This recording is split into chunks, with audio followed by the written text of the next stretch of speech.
And you know, as a single guy, single dad, sometimes I find myself out and about in the world prospecting. And I'm glad you think that's funny. You know, going to a singles event or a club or a nightclub or a bar or something like, I hate that. It's like cold calling for dates. You know what that's like. I don't cold call for dates. I work on referrals. I have a friend of mine, Al Lowry. We'll call him a center of influence. He's married. His wife's name is Arabella. She's from the Philippines. They'd like to see me in a nice relationship with a great lady, so they got their eyes and ears open for me. And they go to a party at the Philippine Embassy in Washington, D.C. I live a little bit north of Washington, D.C. And they meet a woman named Sandy, and they think I might enjoy meeting Sandy. So they start telling her about me and asking her about herself. And Al's a very excitable guy. He calls me up at 1 o'clock in the morning when he gets home from the party. Bill, I got a hot referral for you. Give it to me, Al. Her name is Sandy. She's bright. She's intelligent. She's successful. She's in sales just like you. And she's waiting for your call. You want to know why? No, Al. Tell me why. Because I pre-sold her on you, just like you told me how. I got a pre-sold prospect waiting for my call. How confident would you feel? How confident do you think I felt to call this prospect for the first time knowing she was ready to do business with me? So I call her up. Sandy, this is Bill Cates. Al Lowry said it'd be okay to give you a call. Who? Well, you met him at a party Saturday night. I think my name came up in conversation. I was at a party, but I don't recall anybody named Al. Mm-hmm.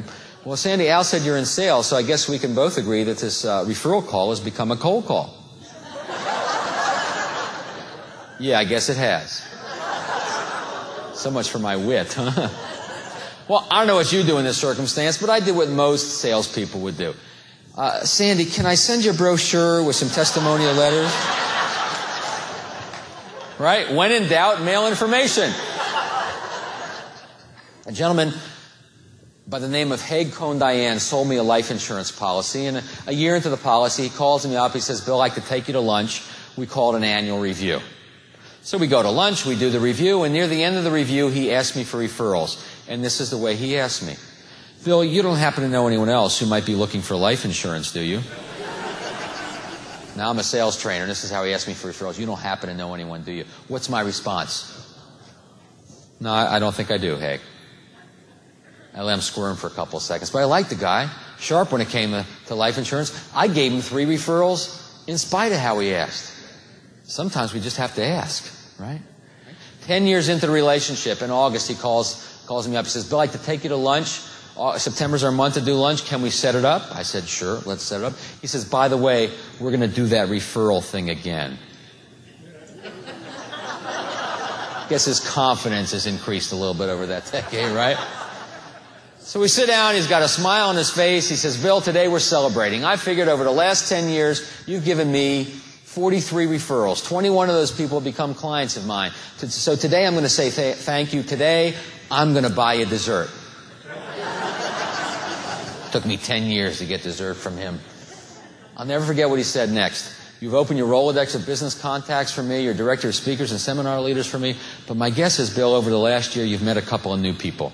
Can we focus on them for a minute? Talk about confidence. Wow. Now, I'm not going to expect that you ask for referrals in the way that Haig did, but let's think about what was going on there. Why did I give Haig 43 referrals in a 10-year period? Just raise your hand, yell it out. What do you think was going on there?